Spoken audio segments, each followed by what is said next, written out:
Hello and welcome. It is All for United. We are back.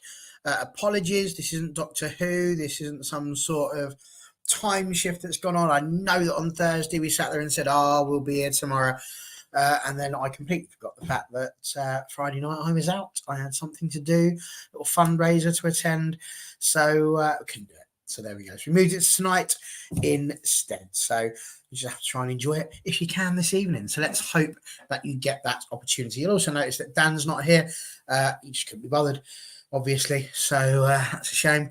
But we do have two very committed people just here in Sir Andrew of the Wall and John, Gary's brother, Neville. So it's great to have the two of them. And to be honest with you, they've got more combined appearances at Old Trafford than Sir Ryan of Giggs. So that should be a wonderful thing. I may be exaggerating slightly, but there's a hell of a lot, to be fair. Andrew, how are you feeling this evening? You all good? Yeah, well, all good. Looking forward to the game tomorrow. Well, both the men's and the women's as they're playing at the same time. So hopefully it's a double delight for us both tomorrow. So we'll see what happens. Absolutely. And John, of course, for you as well. Lovely to have you back on the channel. How are you doing, my good sir? Yeah, thanks, Barry. Yeah, I'm doing all right, thank you. Yes, like Andrew, looking forward to two games simultaneous or almost simultaneous tomorrow afternoon. Yes, it will indeed be one of those. Takes you back to the old days of football, almost, doesn't it? Where you used to have the wireless to your ear, listening to some of the other games whilst you're watching it. Instead, you just have to be on whatever your favourite score channel is to find out what's going on. But there we go. And yes, we don't, a bit like Bruno, we don't talk about Phil quite as much as we should do. But yeah, he absolutely is. And of course, Neville's son. So there we go. Brilliantly named Neville. That's always something that's confounded me, really. That their parents went, almost like Jemba. So good, we'll name him twice. Who knows why they chose to do that? But there we go. So listen, tomorrow, boys, is I don't quite know. I don't know how you're feeling. I'm very much stuck at the moment, just in the middle. Like, part of me is excited because of what could be. There's also part of me that's sitting there thinking, well, let's be honest, we're not expecting anything major out of the game. Is that kind of where you're sat at the moment, Andrew? You've been there a lot this season, obviously season ticket holder. It's got to be a tricky one for you, hasn't it, as well? That there's got to be a part of you that's scared, but also a part of you that's massively excited. Probably more optimistic. I always go into games like optimistic, even like I was thinking with like games against City, and even if all form goes out the window. One team could be in form, one could not be, and it's just like it's what anything can happen on the derby day, and I think it could go our way, it could go City's way, or it could just end in a stalemate. So we just don't know the way United have been this season. We just don't know which United's going to turn up. So but I just think if United are going to go and get anything out of that game, they're going to have to be the defence and the attack is going to be in sync with each other, because I just don't want it to be another humbling defeat like it was last season, and Haaland, scoring a hat trick again. I just don't want that. And obviously we haven't got Højlund with us because he's still out injured. So, but it gives other players the chance to step up in his place. I'm just thinking, is McTominay going to be the one starting up front tomorrow? Who knows? But that's down to Ten Hag's choice. But yeah, I'm saying I look forward to it. Derby days. Okay, in recent times we haven't been on the right end of the result, but I do look forward to those games. I do. I mean, John, that is the thing, isn't it? It's one of those games where Erik Ten Hag's job is almost done for him. He shouldn't need to go in there and get these players up for the game, whoever they are, whoever's playing, whether they be, the itty bitty babies that have come through the academy, or whether they be the seasoned veterans like Casemiro. They should all know what this game entails, and so it's one of those where we've just got to be hopeful. Surely that's what football's all about, is the hope, because it is that what kills you eventually. And as England fans would absolutely know what that means. But how's your feelings initially going into this game? Yeah, it's I think it's going to be another one of those, backs to the wall sort of games. We were in a similar situation. I think when we were playing at Anfield early in the season, you know, we were sort of in bad bit of form, and you know, everybody was sort of expecting a hammering, and you know, we'd managed to grind out a 0-0 that game. So I think it could be a similar thing. You know, tomorrow we've got sort of threadbare squad at the moment, injuries galore. So no doubt it'll be a very you know, long, difficult game. But you know, fingers crossed we might just be able to sneak something out of it. I mean, you'd hope so. I mean, you'll notice as well that conspicuous by their absence, we couldn't find a City fan who could get on in time. We did get one that responded, but he doesn't do podcasts anymore, so he didn't want to come out of retirement for a one-off special. And other than that, it was very difficult to get hold of somebody. But very interesting here, NC, with your ideas of just making casual conversation in the hopes we steal a conversation away from tomorrow's impending embarrassment. And this is true, John. Box saying here, you'd be a millionaire if you was given £1 every time someone asked if you're related to Gary or Phil. Yeah, many years ago, yes, when they were playing for United, he used to get it a lot, but not so much nowadays, thankfully. Oh God, thankfully, I don't want to be related to them. Thank you very much. Okay. That's made me giggle far more than it should have done that, but there we are. Andrew, I'm going to start straight in with a technical question, which is bizarre for me, but I feel like it needs to be asked. And that's because when you think about Manchester United versus Manchester City over the years, obviously we've had the upper hand for the vast majority of it until Pep Guardiola turned up and started to really get Man City playing again. Now, it's interesting to me that when we were under Ole Gunnar Solskjaer, he seemed to have Pep Guardiola's number. You know, he might maybe struggle against Jurgen Klopp, but when it came to United against City, we could feel fairly confident. Obviously, since Ole's gone, these games against Manchester City haven't really gone our way. What do you think the difference is between the way in which we set up under Ole Gunnar Solskjaer against City and the way we set up under Erik ten Hag? It's probably the way. Probably the midfield, that's where you need to control it the most, because if you win the midfield battle, then I just remember when we won 2-1 last year at Old Trafford, we literally marked De Bruyne out the game. It was like, well, you gave nothing to Haaland. There was no service to him, so it's like you were starving him of his oxygen. It was like, you can't score. Okay, they did end up scoring through Jack Grealish, but you starved the main striker of their, of any options. And I just think that's where the battle's going to be won. And I expect Mainu to return to the starting 11 tomorrow, because he was on the bench on Wednesday night. And also going into tomorrow's fixture, we've got to avoid because if we didn't end up winning, that'd be our third successive defeat at the Etihad in Premier League. For the first time in Premier League history, we lost 6-3 last season, 4-1 the season before. So 10 goals in the last 2 games at the Etihad is not a good reading. And obviously Wednesday night we managed to keep a clean sheet, so hopefully that gives a little bit of confidence in the defence that they can do something. And also with the games against City, there's no other, I think, besides Villa and Liverpool, there's no other Premier League game that's seen more away wins than the Manchester derby. So Ollie managed to do it a good few times. I remember was it when I remember Luke Shaw making that run through, I think that was during the COVID season, where he made that run through and scored that brilliant goal. I'm just thinking, we just need to a player like, well, I know we ain't got Shaw, but a player to go do that, take it on the front foot, and just make something happen. Because City are going to have a lot of possession tomorrow, and we're going to have to, maybe sit back like we did against Liverpool back in December. So it's just waiting for the opportunity to get on the attack, and when the opportunity arises, we actually take it and score. Because if we don't, then I can see City scoring tomorrow, but I don't want them scoring more than once, because it's almost like we've got to score first just to know, like we've got something to hold on to. So, but yeah, it's going to be a difficult game, but I think that's where I mean, the battle's going to be won in the midfield and stopping De Bruyne, but also trying to stop Haaland's another thing. But I think stopping the service or the service into him is going to be the key thing as well.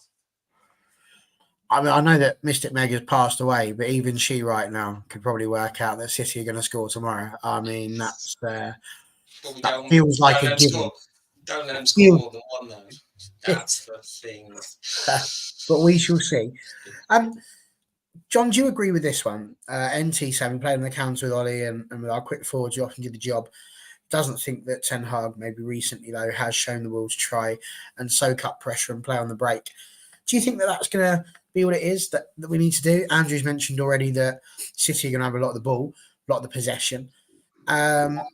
Is that something that we're going to kind of need to do? Because we do seem to have tried to keep the ball and try and keep possession as best as we possibly can. But in some games, it's taken us back to the times of Van Gaal, where, the ball's going sideways and backwards and being recycled, trying to find that space and the way forward. What do you reckon? Do you think that that's what we're going to need to do? And will we be able to break quickly? We should have the right people. Rashford, Garnacho, for example, should still be there. But is that what you see happening? Yeah, I think we're going to have to play a lot more defensive game. I mean, our general play in the last few games hasn't been, great against who you perhaps call lesser teams. So it's you can't, go say us there and, going to City and, dominating. And, it's obviously going to be more likely the other way around. So we're going to have to try and, soak up a lot of pressure. And then we've got to be really quick and decisive on the break when we do get the opportunity. Because like Andrew says, we most of the time we're going to be under a lot of pressure, but hopefully there will be opportunities on the counter where, like I say, we can use Rashford and Garnacho's pace. That's obviously probably going to be, our most effective outlet to scoring, I think. It'll be interesting. I mean, Dan has popped in whilst he's on his break. Say nothing to lose, boys. The players need to play that way. Nobody has given us a chance. So the pressure's all on City. They're chasing the title. And I mean, definitely that's got to be part of it, hasn't it, John? The fact that actually, for perhaps the first time this season, we can go out there with no real pressure. Top four feels like a bit of a distant dream as it stands. So, the hope that fifth could potentially help us, and they are at the moment under that pressure. They're a point, I think, behind Liverpool. They've got a lot to do. So for them, the pressure is on. They do need to get that win. Do you agree with what Dan says here? Do you think that we've got to make the most of that and try our best to live up to the underdog status that we seem to have today?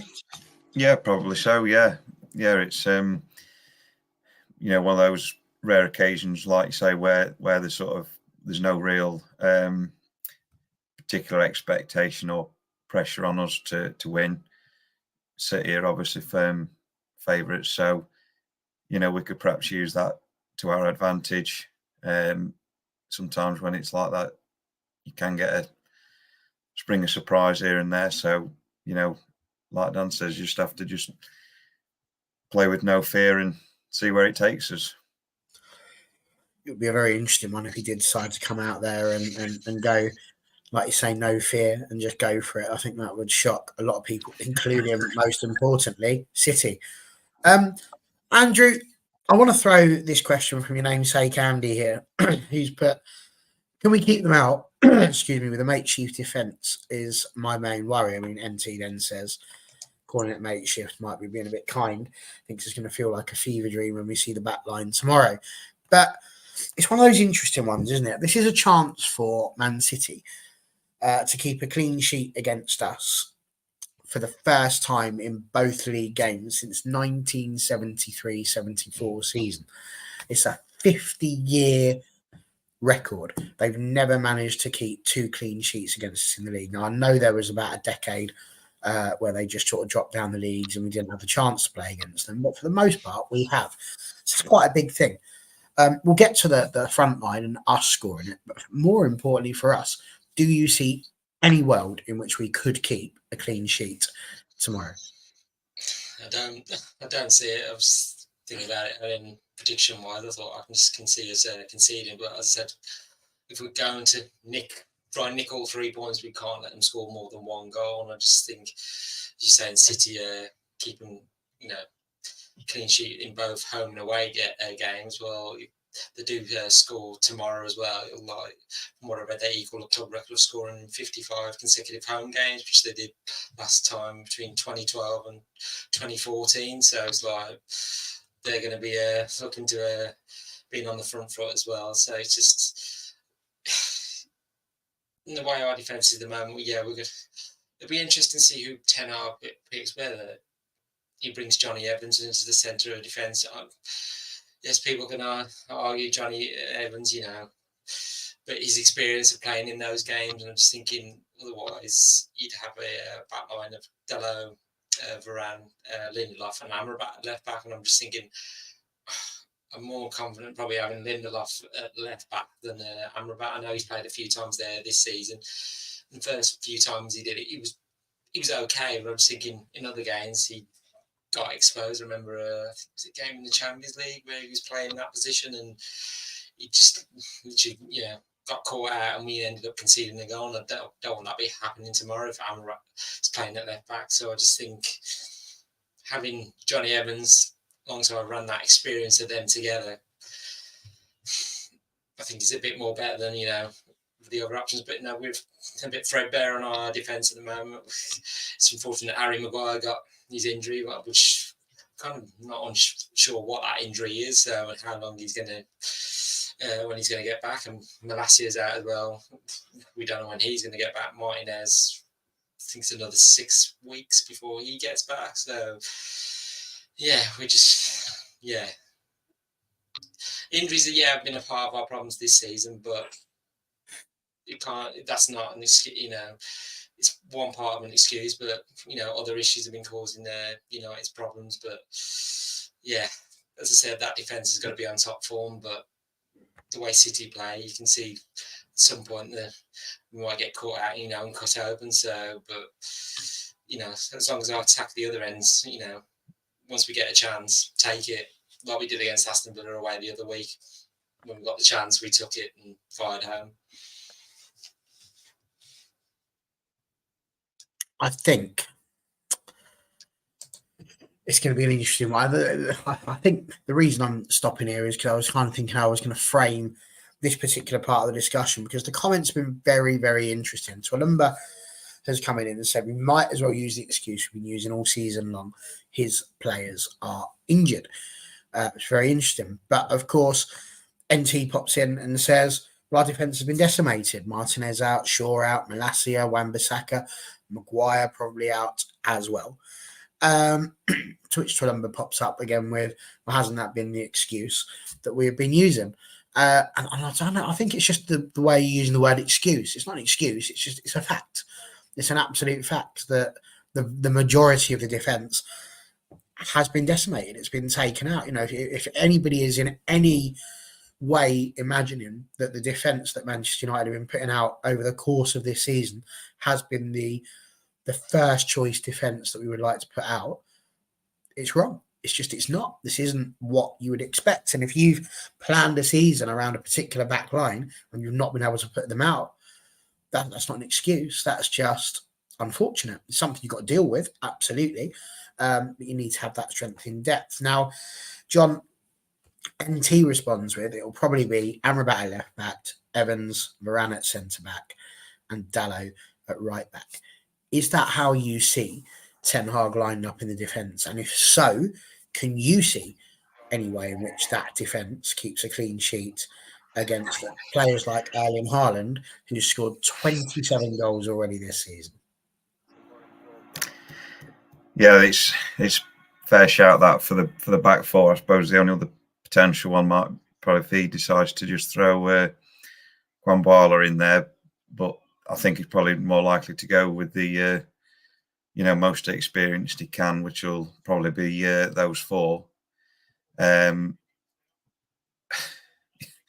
It's it's very difficult to see us see how we're going to keep City out the whole game with that back 4.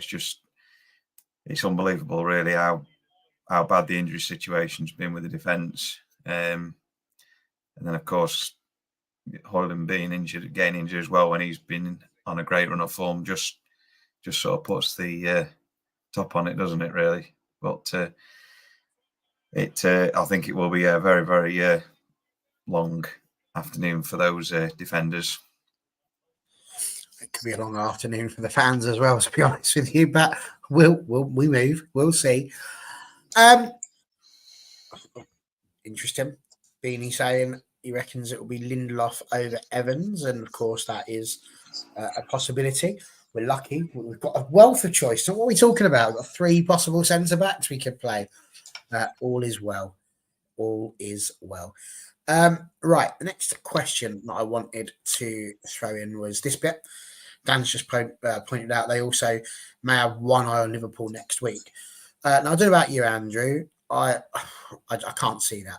Yeah, I just don't believe that Pep Guardiola is that sort of manager. He will want to go all out to make sure that they keep the foot on the throat of Manchester United in the way that they have done over the course of the last couple of years. Would you agree with that, or do you go more along with what Dan's saying here, that there's a hope, a little chink that maybe they could be concentrating more on being safe for Liverpool next week? No, they'll only have one eye on Liverpool after United games. Just thinking, if you're thinking another game ahead, then your focus is not really on tomorrow. And I just think Guardiola's not like that. And I just think if City want to win the league title, tomorrow is the focus. Liverpool comes after that, and then because they're fighting with them for the title alongside Arsenal as well. So I just think if he was having one eye on the Liverpool game, then he won't be playing some of the rugby resting players, which he did that on Wednesday night against Luton.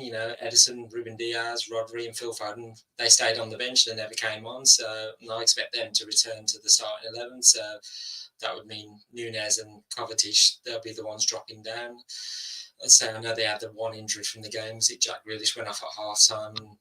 Guardiola said he's likely to miss out on Sunday as well. So that could present a chance for Jeremy Doku to come in, and I think he's a better player than Jack Grealish, and he could be the one that causes a problem on the wing as well. Like we have Garnacho on the left or the right, so I'm seeing Doku could be one of the players that we need to look out for as well. So yeah, City are going to be, they'll want to get a win over on us like their fans do as well, and we want to get one over on them as well. So it's just like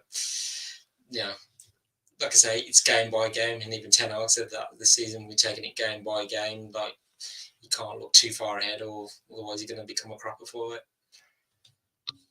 I think, John, your opinions on that first of all. Also within that, your thoughts on this. I mean, I've asked a few people this. I feel it's a ridiculous assumption that Dan, he keeps trying to get it to go. But I remember back when I first joined, going to the women's games, I tried very hard to get hashtag Hansen in so that she could play on the right wing, and we probably got about 10 retweets, if that. We didn't get very much, and I kind of feel like that's what Dan's going to get here with his idea that Anthony could potentially be a right back. But I'll be intrigued to know what it is that you've got to think. And whilst we're all listening to the dulcet tones of Mr. John Neville, if you haven't hit that like button yet, please do so. What do you reckon, John? Anthony at right back.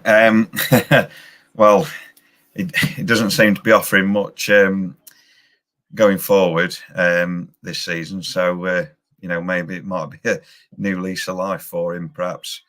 But no, it's you've got to leave. Dallow's one of the few that has been very consistent and played well all season. I don't think he's barely one of the few that's barely missed a game this season.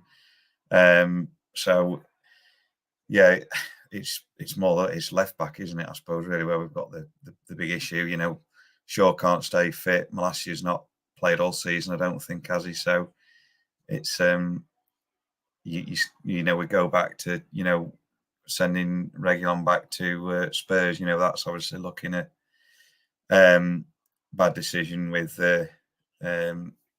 Shaw getting injured again. So yeah, it's just headache after headache, it seems to be, with regard to the back four. It really is, and it's very interesting. I mean, Swillenber saying here, let's go for physicality. I'd drop Mainu. Kids' workload needs to be managed, which in itself isn't a bad shout at all.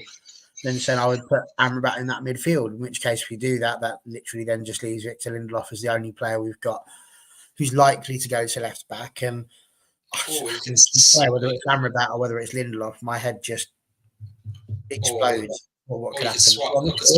Or you could swap Dalot to left back and put Lindelof at right back. Because I remember he's played at right back for United and he did at Benfica. He could play both positions. Either way, it's an attack on the right or left, isn't it? It's still Dalot has played left back this season as well, so it's kind of gives. He could decide to go Dalot left back, Lindelof right back, and then Evans and Moran in the centre of the defence. Do you think that would be better? It probably gives a bit more. What's the word I'm looking for? Solidity, but I'm just saying the way our defence has been this season, it's not been a consistent defence. It's been chopped and changed, yes, because of injuries, or you know, defence has been out of form as well. So it's one of those. It's almost like make do amend at the moment with the defence. We're trying to patch up our defence as quickly as possible, but you know, as one comes in, another one's gone out injured. So it's just like, you know, that back line has not been consistent all season. Unlike last season, it was pretty much the same defence that was playing. So, yeah, it's one of those. Well, I see the idea of it, but I do just feel, and I don't know what you think, John, weigh in by all means, but it just feels to me like, yes, that would be a clever thing to do insofar as perhaps Pep Guardiola's not expecting it, but it's not going to take him long to decide how to change the tactics once that's been done, because Lindelof is still not a fullback. So whichever way you look at it, but you would imagine attacking down the wings is going to be the modus operandi of the side. Surely that's what they're going to try and do.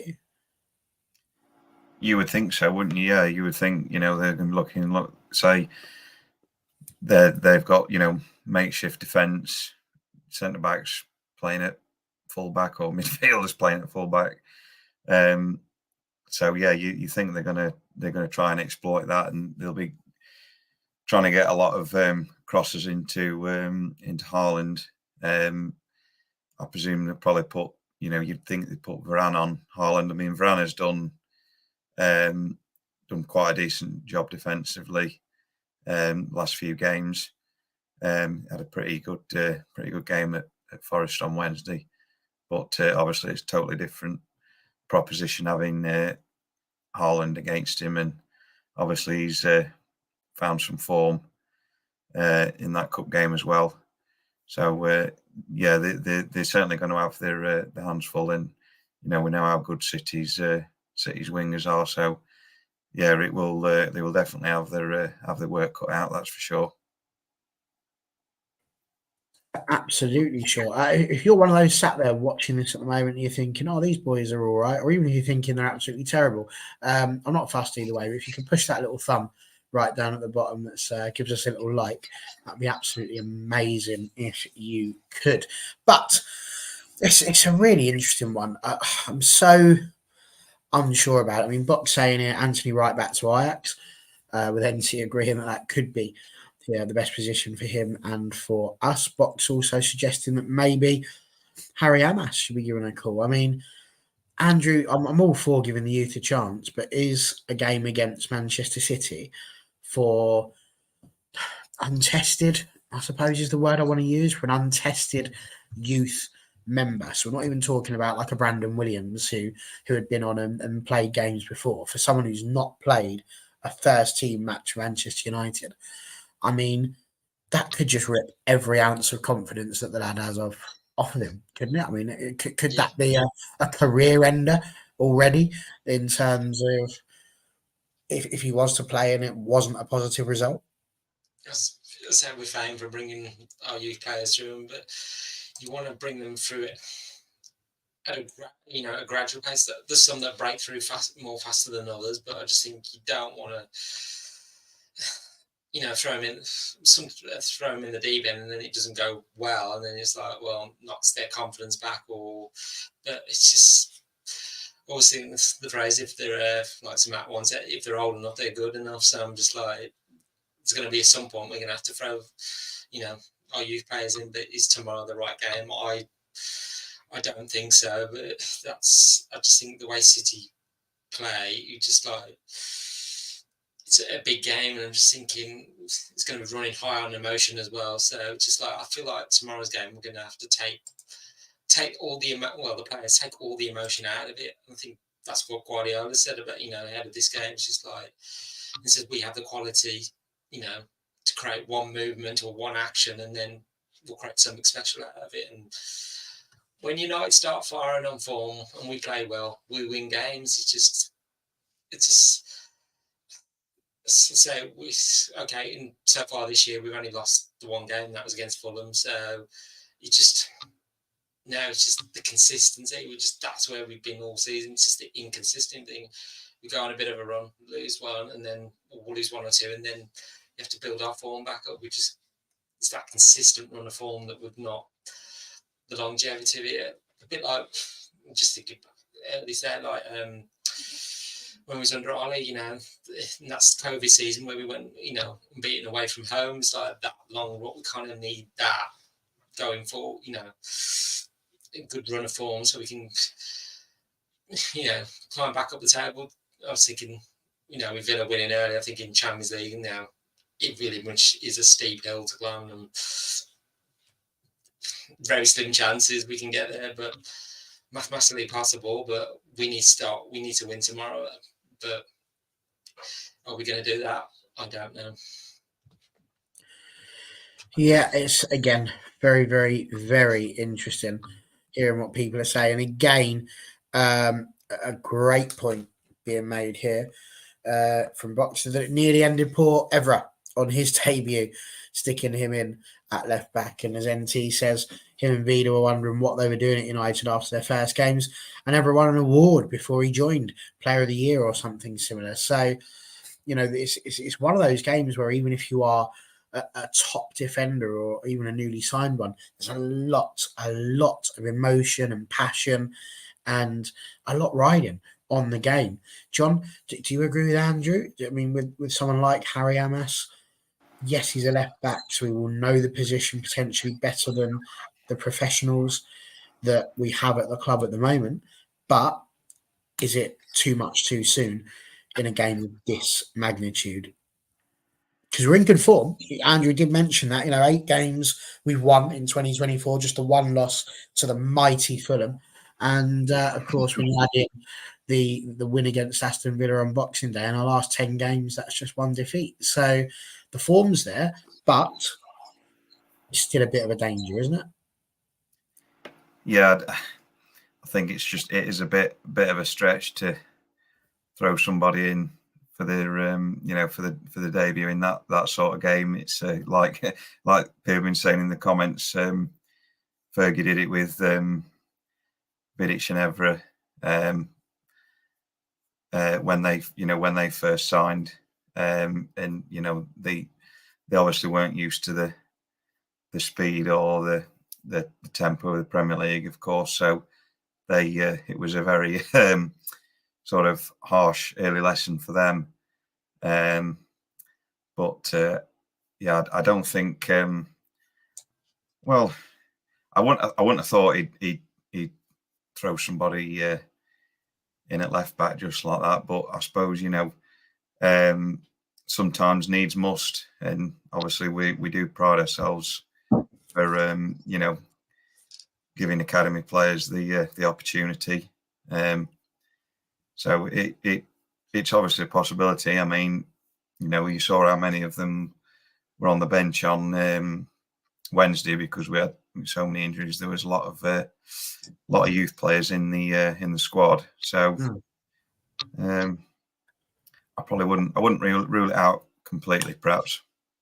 Just to add on.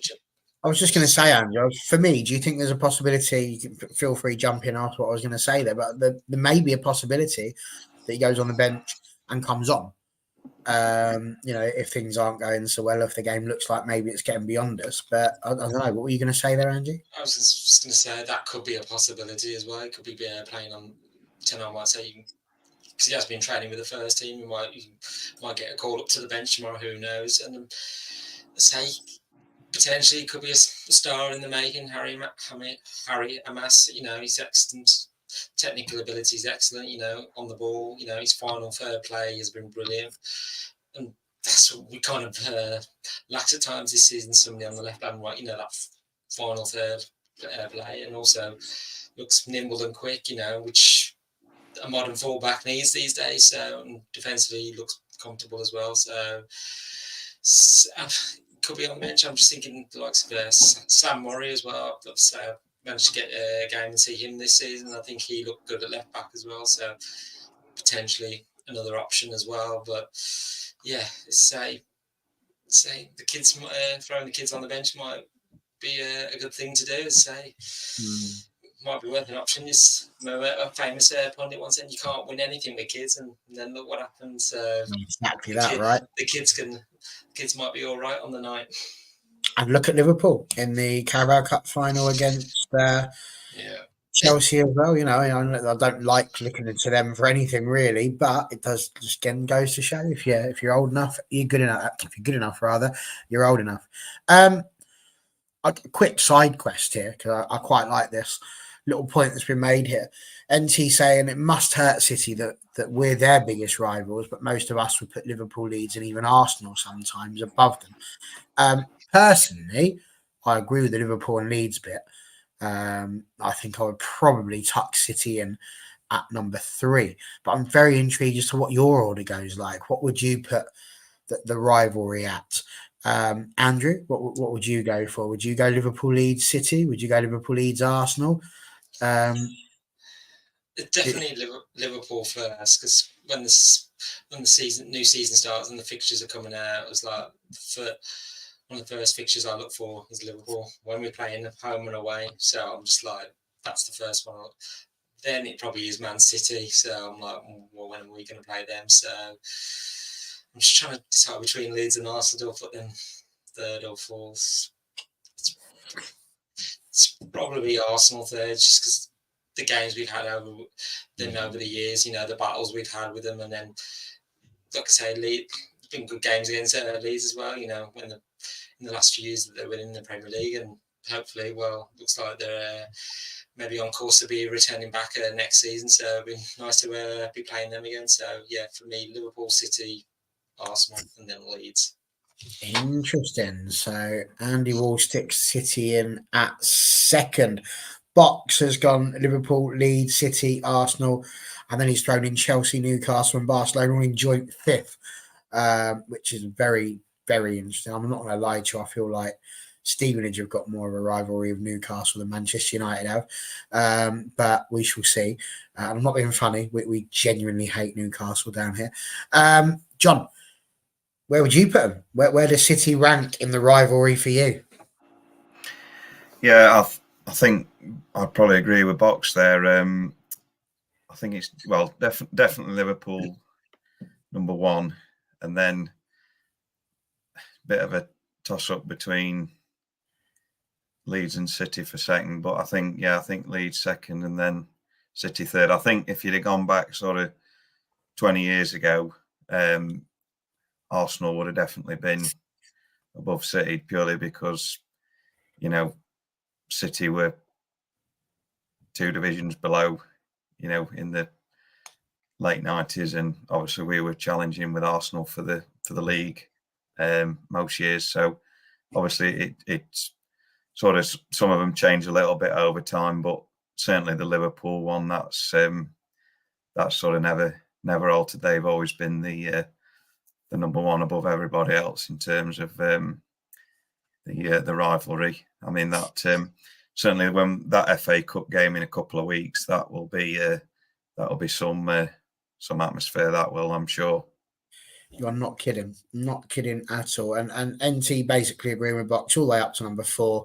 But just like me, he says the rest are not worthy, and I fully agree with that. Box then had him, even though the games against Leeds are great value, I hope they flop this promotion chase. And of course we do, because it's Leeds. Yes. We like them.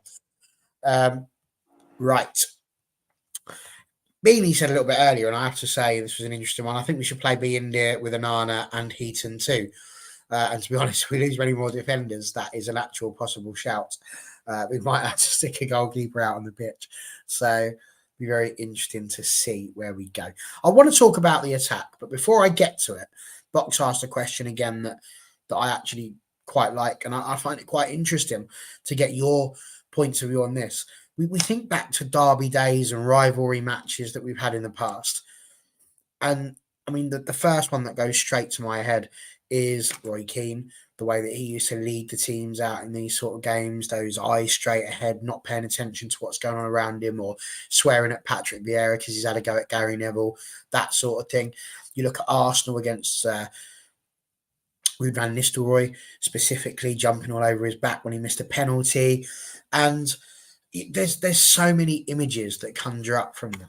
But we've always had these players that have been able to get into these games that have helped us to grab the game by the scruff of the neck or to nick it right at the end. I mean, Michael Owen even, with his goals against Man City right towards the end. Paul Pogba, names that you wouldn't necessarily have expected to pull out of Manchester United history as being people who have stepped up in these big games, because traditionally they didn't really step up in many games for the club. For this one, do you see anybody in this squad who is a character or a warrior that's needed for a game of this temperature? John, we'll start with you. I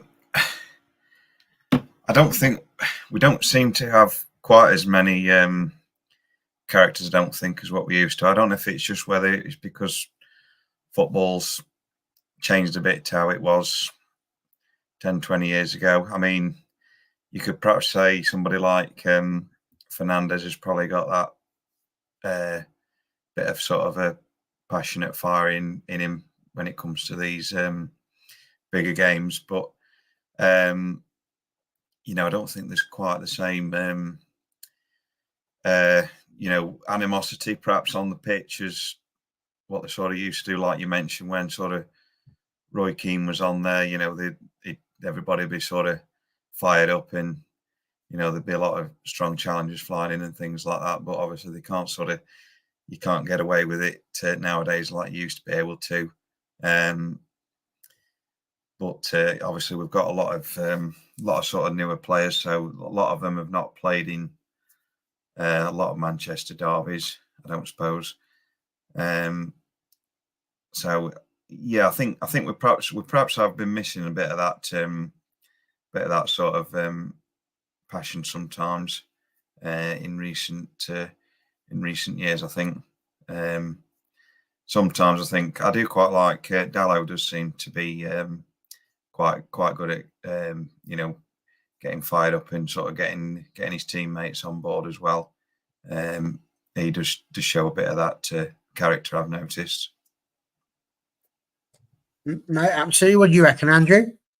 Yeah, like John said, Bruno Fernandes as well. He's like, I say, like the heartbeat of the team at the minute. He's the one stepping up, and I know there was a bit of concern after Wednesday night, because he's slightly limping off, because there's 10 hours that they're accusing the Forest players of, targeting him, and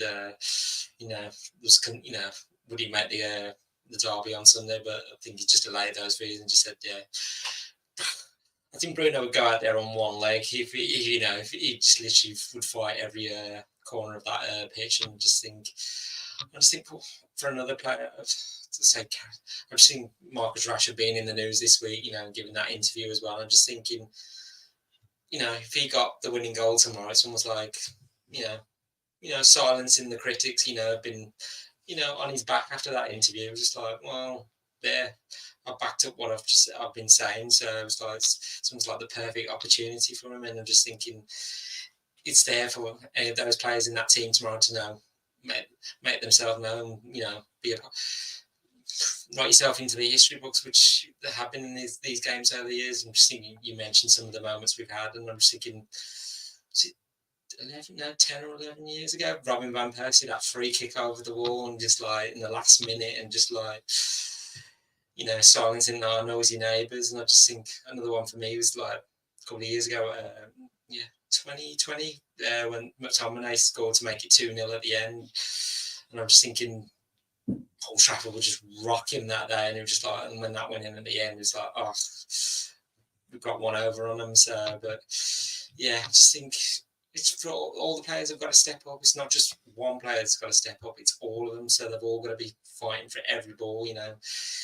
Putting the tackles in, and creating chances and trying to get on the score sheet as well. So they've all got to be characters in the team, not just one player. Mm. It's very interesting. I do have to say, I'm not sure I agree with this, NT, just purely because I don't know. It's a false Sky Sports narrative. It is City and Liverpool that have been battling out the title the last few years. The difference is that Liverpool have only won one title because City have just, it just sticks in a crawl to say it, but they have been the team to beat in the Premier League over the last few years. So, there is a part of me, you can't feel sorry for Liverpool because it's Liverpool. But imagine being a side that's gone on to win as much as they have and do some of the points hauls they've had and amounts of goals they've scored to not win a league yet. It feels criminal to a degree. Was it 2 years ago when they got, or 3 years ago when they got 100 points and came second? Exactly. And it's like, that's mad. Unbelievable, like, it's title winning form, and then City go and do it. And, I hate it. But it's sort of a double-edged sword for us tomorrow. So if we beat City, we've handed the initiative to Liverpool, and I don't want to see. I don't want them as a favour, and I don't want them to win the title, because if they do, they're on the perch with us. I'm thinking, no, we want you still below us. But if City win, then they get the initiative, and then they could end up winning the league title. So it's just like, I think when City win the league title, I just almost like forget about it. It's like them winning the treble last season. I forgot about it. I'm just like, oh, you won the treble, but so what? I'm just like, but then Arsenal's in the mix, and I'm just thinking, if they win it, I'm just like, it's a three-way race at the minute. But I do see near the end being City and Liverpool, but I kind of want neither to win, but someone's going to win it. But sadly they are. It's sadly, yeah. It's just, it depends how tomorrow goes. Who do we have the initiative if we do win, or if we don't end up winning? So it's one of those. I mean, Beanie's saying don't ever feel sorry for Liverpool, Barrett. I don't. I very much said that. I don't feel sorry for Liverpool. But you do have to sit there and go, that is outrageous to do some of the things they've done over the last few years. And the only other side, I think, other than City and Liverpool to win it, is Leicester. And it just takes me back at the beginning of the Premier League, where Blackburn just sort of bought a title out of absolutely nowhere and sort of interrupted the dominance of other sides. In the quiz question yesterday, like, what followed next? And it was like City, and then it was like, and then Charlton said, and there was like, oh, it was Leicester, recent Premier League winners. So it was like, so it has been City and Liverpool fighting. But saying I'd love it if Klopp finished with the same number of titles as Leicester and Blackburn, which I've just said. Absolutely, that would be hilarious. And listen, I'm all for it. By all means, absolutely wallop Liverpool. It's always the best thing to do. But like I say, for one team to get 101 points, or 100 points and finish second is, that is a competition. However you want to paint it, really, it is, which is a shame, because I wouldn't like it if it was the other way around. It's a bit similar to us losing out on goal difference to City as well. They just seem to have this knack, don't they, of nicking it. Steve Jennings saying, I can't see us getting out of our own half often. I can see the midfield being battered for 90 minutes. I think it's going to be embarrassing. To be honest, I think if they were being that, they'd probably have more fun. Listen, there's loads of you watching. Get that like button hit if you can. So again, is the lad at the bottom okay? Looks like there's a bad smell getting after him. Yeah, it's that smell of Manchester City getting near us. Thank you very much. Yes, always read before you write. So there we go. So let's move on to the front line, because there's some really interesting points to be made here when it comes to the front line. Manchester City have lost the last 15 games where Manchester United have scored first. So that's quite an interesting stat in itself. And of course, it doesn't mean that if we score first tomorrow, we're going to go off and win. But it's an interesting stat. It's one of those things that helps to make you think there is a possibility. We've equally scored 18 goals in our last 8 Premier League matches, which is as many as we scored in the first 18 games of the season. Hence why we've got this ridiculous goal difference situation as it stands at the moment.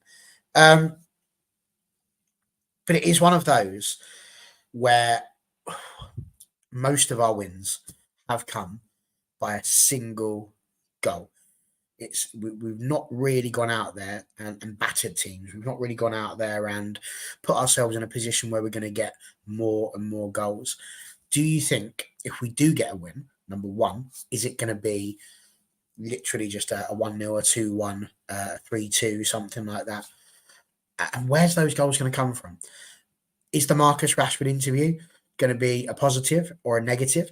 Is it going to be a situation where Marcus will have the opportunity to actually do something in the game that really shows that he is committed to the club? And, because that's where the action should be happening, isn't it? It's all well and good sticking out an interview, but if he puts out that interview and then puts in a performance that's a 6 or less, or even a 7 or less, really, it's not going to be an ideal situation, is it? So we've got to score to win the game. Where are those goals coming from, John? Yeah, like I say, with Rashford, now he's come out and done this interview. He's sort of stuck his neck out, hasn't he? There, so he really needs to back it up on the pitch. I suppose tomorrow's, there not really a better opportunity to put things right than tomorrow. If I presume, we obviously presume he'll be playing down the middle again. So he's going to need some some good service from somewhere. I think Garnacho's been a bit guilty of not playing a pass when he should do, and just sort of putting his head down and going for goal himself. So he needs to sort that out, I think. But it's going to be it's going to be on the break, isn't it? When we create an opportunity with their pace, that's how they think we'll get in behind them, I think. But it will be very difficult. We're not going to create. You wouldn't think we were going to create vast amounts of chances. So when we do get an opportunity, we need to be very clinical. Yeah, I think you might be right. Box saying earlier on in the show that Højlund's a big miss. He's a physical presence up front and, of course, a proper centre forward. Whereas Lumba said he would start Anthony, although he may be a bad player. He puts in the effort and doesn't have a diva attitude like Mr. Manchester. I mean, Rashford. What do you think, Andrew, about the whole Rashford interview and everything that's come on from that? Because he has put himself properly in the limelight. He's put himself in a position now where every single eye is going to be watching what Marcus Rashford does tomorrow. He's put himself front and centre. Before, when he was ignoring what everybody was saying, it was just a case of people having a go, and that is what it is. But now he's put his head above the parapet to the point where if he does not put in a 9 or a 10 performance, effort-wise, he's going to get roasted by vast swathes of Twitter, and maybe not by the match-going fans. You are a match-going fan.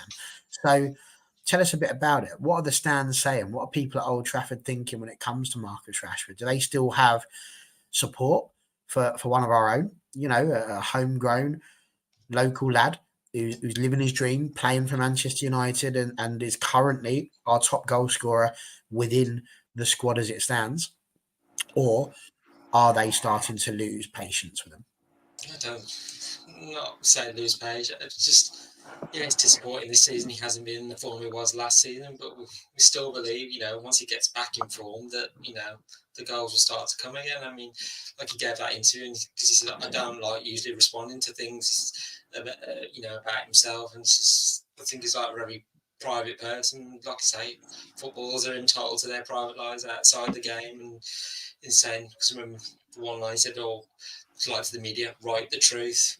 Some things you're right, yeah, some of it's true, some of it, and some of the rest of it's all made up. You've not done your research." I just think with Marcus, I just think, like I say, when he doesn't have a good game, yes, he's probably disappointed. Us fans are disappointed as well, but we always think, can't wait for the next game to come along, so can correct those issues. So I just think, he hasn't scored in the last 5 games, but I just think it's almost like tomorrow's like the perfect opportunity for him to go out, as I said earlier, silent those critics and say, well, yeah, I've potentially scored the winning goal, and it's one up on everybody else. But I just think, and also I just think Ten Hag's got a decision to make on the others that are around, because I think Marcus will go through the middle. I think it's who's around Marcus as well. He's got a decision Ten Hag to make. So I mean, Forson started last week against Fulham, but then Anthony came back in to the lineup against Forest, and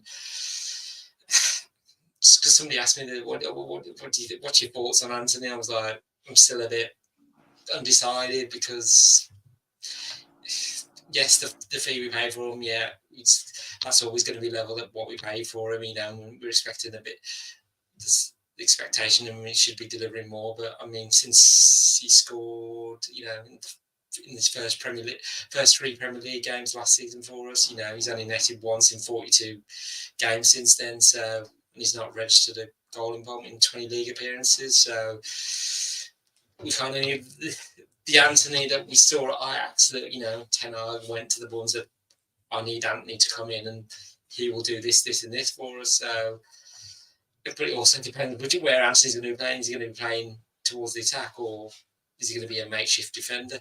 It's one of those. But I think, like last weekend with Marcus, I don't think he was getting the service either. Like, a bit like with Hoyland, early on in the season, he weren't getting the service. So I think he's going through the middle. Rashford's natural position, no, but at the moment needs must. But with Hoyland out, we are lacking a natural forward. Okay, you could argue McTominay's sort of trying to fit that bill as well. And maybe he could be the one that be coming on, like he did against Aston Villa, and getting us ahead in the game. You never know. Do you think he's likely to start in the middle again tomorrow? McTominay? No, Rashford. Yeah, I think he will put Rashford through the middle. I'm just trying to think who would be alongside him, because I'm just thinking definitely Garnacho. Then so behind him would be Garnacho, Fernandez. I think he will put Anthony. Because Anthony can track back. He's got a lot better at tracking back when he's been in the attacking position. When he first came in, he wasn't doing that as much. And I remember, could see Ten Hag pulling him aside and going, "You need to start tracking back more, because you're leaving your teammate exposed to the opposition attack." So Anthony has got a lot better at that. So that's Marcus up top with those 3 behind him as support, but they've got to be getting close enough to him to give him the ball and the service. He can't be too far away from each other. Is there a chance that he starts Diallo, do you think? Or it's open to you as well, John. Is there a chance that he starts Diallo, or that perhaps, as you say, if Anthony starts, fair enough? Maybe does he give Forson another go? Would he stick Bruno out onto the right and maybe put McTominay higher? Do you think there's an opportunity, or maybe there is an opportunity, but do you think there's a chance that he might change around that front line just a little bit, just in the hope that it catches City off guard a little bit and makes them rethink what they're doing? To be honest, I can't see him making many changes from Wednesday. Other than I think Mainu might come back in. I think he was perhaps just giving him a bit of a rest, so he's a bit fresher for tomorrow. But other than that, now I can't see the. I can basically see it being Anthony, Rashford, and Garnacho being the sort of the front three again, and so he might just tweak the midfield with Mainu and have McTominay on the bench again. But I can't really see any changes. Other than that, I don't think. I think he'll. I think he's trying to keep it as settled as he possibly can do, sort of thing. Certainly when it comes to the attacking players. Interesting. I mean, Steve pretty much agreeing. Diallo and Forson too soft. Anthony's dreadful, but at least he's physically large. Whereas NT says Diallo doesn't have a prayer of starting. I don't think he's barely played him at all. Starting versus City would be a shocker. And I agree, but I'm just wondering if we need to do something that's going to catch them out, because we've got so few options as it stands that something a little bit different like that might just make them have to think about it. Steve Jennings said, I'll do a McMainu and go full Ollie for this one. Well, why not? It's worth a go. And so I'm saying talk is cheap, but let's be honest, that's all this channel's got going for it. And you're right, it is cheap because none of us get paid.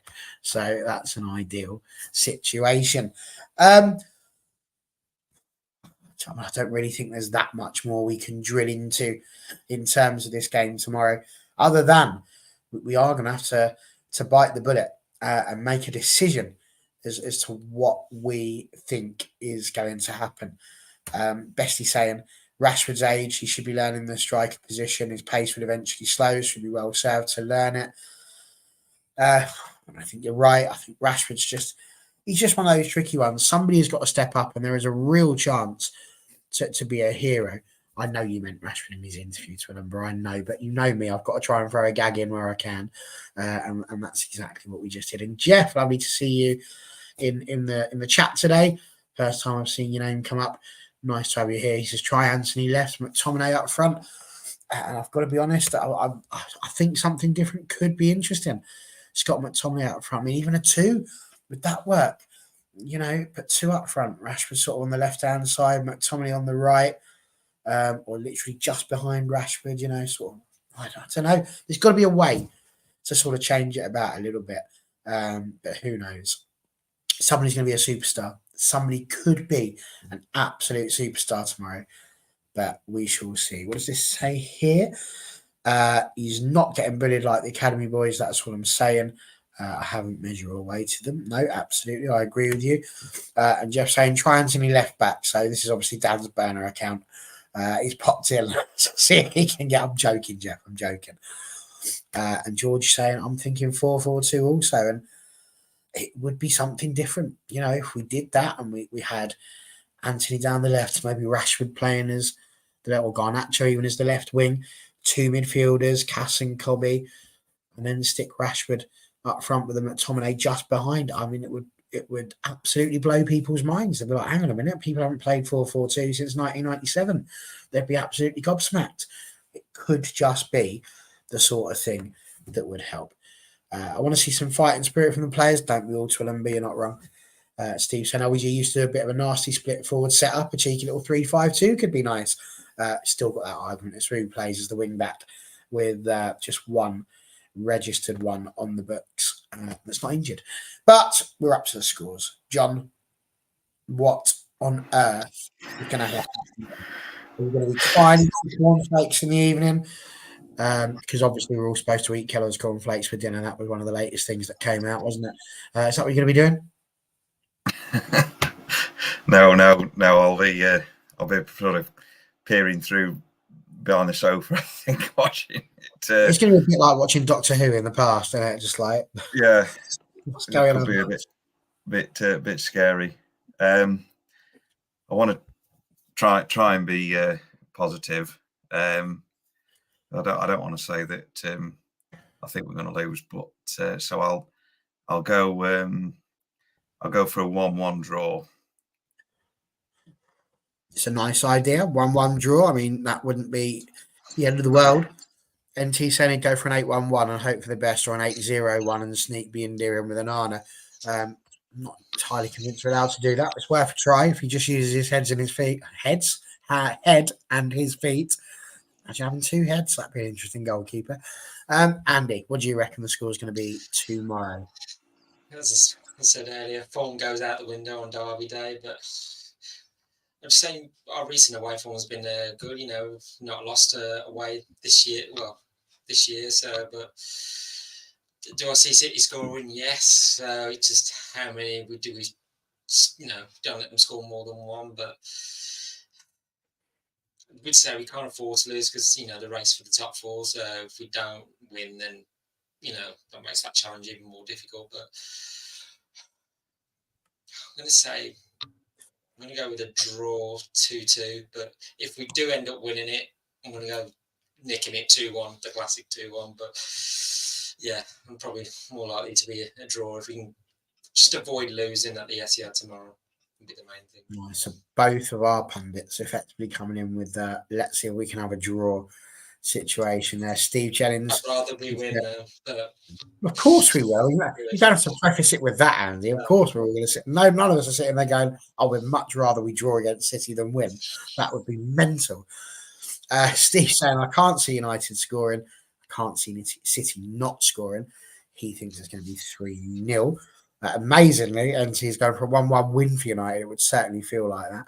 That's what I'm saying. He's not confident, but he is hoping for the best. And of course, NC, you are right. You wouldn't have the excuse of seeing the shot later as a goalkeeper with two heads. You're not wrong at all. I think that it's going to be a really tricky one. They're unbeaten in 35 home matches, so it's one of those ones, and that's in all competitions. They've won 30 of them, drawn 5. But we love doing it. You know, do you remember going back? We were talking about rivalries earlier on, and you go to that game against Arsenal where there were 49 games unbeaten. They wanted to make it 50, and we were playing in our beautiful blue shirt. I love that blue shirt with the Vodafone, I think it was the sponsor. And Wayne Rooney was absolutely tripped 100% and earned a penalty. And that game where we ended their unbeaten run and made them cry into their dinner was absolutely amazing. And I think to myself, could tomorrow be another one of those days where we just jam the stick in between the spokes of the bicycle wheel and make somebody go over the handlebars?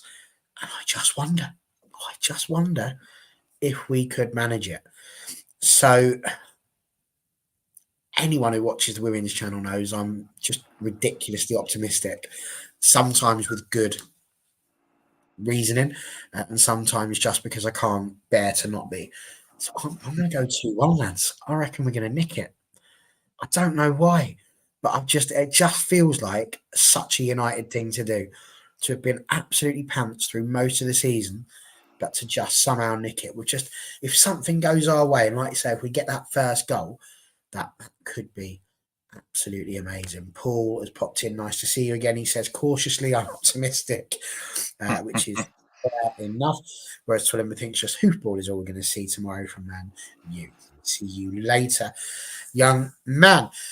George has just asked a little question there in added time of the show, because ordinarily we would sit here and say, well, that's it. Thank you very much for joining us. And ironically, George has thrown the question in at what would now be time added on. We're an hour and 8 minutes in, and he wants to talk about all of the added time that's been given this season. So I can't think of a better time to talk about time added on than in time added on. So let's throw the question out there. George has spent some time from America popping himself into the show. So he wants to know what you guys think about it. Who am I to stop him from enjoying his cup of tea whilst listening to you two waffle on? So we'll ask it. What do you think, John, about all of the added time that's being given? For me, if they put 7 minutes on tomorrow afternoon and we score in the 6th and win the game, I'm all for it. What do you reckon, John? I think, well, overall, it's probably correct, really, with the amount of time wasting that goes on in delaying tactics and things like that. I mean, obviously, we've seen Liverpool benefit from it today, unfortunately. So obviously, we know it could go either way, and obviously, it went it went against us last weekend as well. So it's it's another one of those things in football, isn't it? Sometimes it works in your favour. I mean, normally it does tend to work out most of the time in our favour when it comes to scoring goals late on in added time. But yeah, I think generally, it's probably right that we're seeing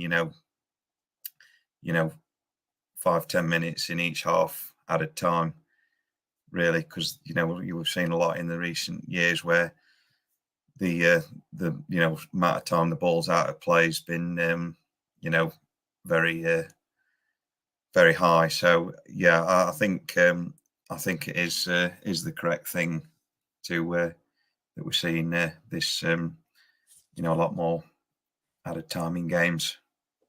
It's one of those interesting ones, isn't it? Because George has said, I believe it's put the pitch towards the stronger teams. So I kind of see what you're saying. I think what he's saying, yeah, exactly. The weaker teams are fighting for their lives on it because it means the stronger teams go deeper into the match with more physicality, more endurance, more stamina. So therefore, they're more likely to finish the game strongly. But as NT says here, keepers time wasting nowadays is infuriating, even when it's not at United's disadvantage. I mean, goalkeepers and teams have time wasted since time immemorial. I mean, I can remember, I'm sure it was a West Ham game or a Burnley game where they had the entire second half just time wasting, and there were only one goal up. It's one of those things that always happens. But Andrew, I mean, where do you sit with it? Because it's just one of those things where it is infuriating, but I mean, I wouldn't want to see a stop clock introduced or this idea that we just put the game down to an hour or any of those sorts of things. But it does get a bit frustrating. The goalkeeper goes down so that people can come on and have their tactical chat and do all of those sorts of things. We do see a lot of that. But I mean, that is just part of the game now, really, isn't it? That, if you need a little tactical interception of some sort, goalkeeper just drops down, takes a bit of water on board, pretends that he needs the magic sponge, so that the manager can get a few things across. And although it might be against the benefit of some, do you agree with George that it makes it worse for the weaker teams, or do you think that actually, in many ways, it's the exact opposite, and then it gives them that opportunity to still be able to get into a game without having to? I'm not really sure the words I'm looking for at the end of this, without really having to worry too much, I suppose, about the fact that the stronger team is just going to use their time wasters. Because how many times we see it? Score a goal in the 81st minute to take the lead, and then that's it for 10 minutes. They just do everything they can to break up the play, do substitutions, all of those sorts of things. So what do you reckon? I was going to say, with added on time, depending on how much is given during a game, it can either be a help or a hindrance to a team. I'm just thinking, like last week, it was just like when we got the equaliser just before the 90th minute, I thought, oh, and then the ball went off. It was like we got so many minutes of injury time. It was like we got a chance here to get another the winning goal. Unfortunately, it hindered us, because we got caught out and conceded. But in other ways, this season it's helped us, because I'm just remembering the game against Brentford at home at Tomley scoring twice in the added on time, and then Wolves away last month, beginning of last month. 97th minute was it? Kobe Maynard. If we hadn't had all that added on time, we wouldn't have scored that winning goal either. So it's a bit like swings and roundabouts. It's almost like, I think managers play. It's decisions go for you and against you during the season. It's almost like we would say it sort of evens itself out across the season. So I say sometimes it's a help and sometimes it can be a hindrance. So it's one of those with added on time. When you're chasing a goal, you want that more added on time. When you're the team winning, you sort of want to, say wasting time, run down the clock as quickly as you can. When we scored the equaliser last week, I remember Leno, he was, before they kicked off again, Leno was by the referee, and I'm just like, why are you doing that? I thought you're trying to run down the clock, and just get back and go on. Let's get the game restarted. The more time you waste, we're going to be playing a game forever. So, yeah. one of those. I mean, you get George saying it was 0-0 today. Where did they get the 8 minutes from? And it just be from little things, little injuries, and all of those sorts of things. And then every time somebody goes down, you want them to have the time on. I mean, I know it baffles you, but having stood at the side of many a match, watching people go down, sometimes it's the complete opposite. And I would be gobsmacked actually if the time that's being added on is the exact amount of time that should be added on if you were to genuinely count how long the ball was out of play for and not really being played. So yeah, it's one of those, isn't it? And NT saying haven't stricter rules been brought in though recently about keepers holding onto the ball. I may be misremembering, but I think they have, and the refs don't enforce it. Well, you've answered your own question there, because it's irrelevant whether they put in stricter rules or not. All that matters is whether or not the refs can be bothered to do it. And as they can't, we'll all just have to sit here and accept the behaviour as it is. There we go. That is it. We are not very far away. One more sleep. And then it could be a case of wanting to hit the beer on a Sunday, which isn't good. It's a school night. We shall see. My guys, I said 2-1, so I've given you mine. That's it then. We'll be back this time tomorrow. We will hopefully have completed our review of the game. Hopefully, all fingers crossed, I was right. And we come out of it with a narrow win. But if we don't, then as NT's just said here, we can cry together on the review. And that's absolutely what we'll do. Whatever happens, enjoy it. And I did just want to point out there's one other thing. Will that Liverpool game be midweek or an evening fixture? As it stands, it's on the weekend. It's on Saturday the 16th of March, but I don't think they've sorted out TV. No, it's Sunday. That come out yesterday. Yesterday, yeah, Sunday at 3:30. So whilst I'm off at this fundraiser enjoying myself, obviously I decided to throw that in. So there you go. Thank God for that. It's on Sunday the 17th of March. So it'll just be St. Paddy's Day that gets ruined. It was the last thing, and it was NT that had put it in. Where was it? I thought I'd done it. There it is, this one. And I hope you're right. The women's team, at least, will give us a good shout of having something to smile about tomorrow. Big game against West Ham. I call it big. We're not finishing in the top 3, so it's not that big. But it's always nice to beat West Ham. So it would be lovely if we did so. So whatever you're doing tomorrow, then enjoy it, whether that be watching United men, United women, or whatever. I'm off to Billericay. So if you're anywhere around Essex, feel free to come and watch our devs play in a quarter-final match. John, as ever, absolute pleasure to have you on the show. Thanks again for joining us. And Andrew, of course. No worries. Wonderful to have you as well. And as NT rightly says, if you haven't smashed that like button yet, despite the fact that we've hammered that home just a little bit in the last couple of shows, please do press it. It means the world to us. And it's all we ask for. Thank you very much once again. We'll see you all in less than 24 hours, where we'll be celebrating a massive victory and Haaland's tears. Of course we will. We're Man United. We do what we want. See you tomorrow, guys.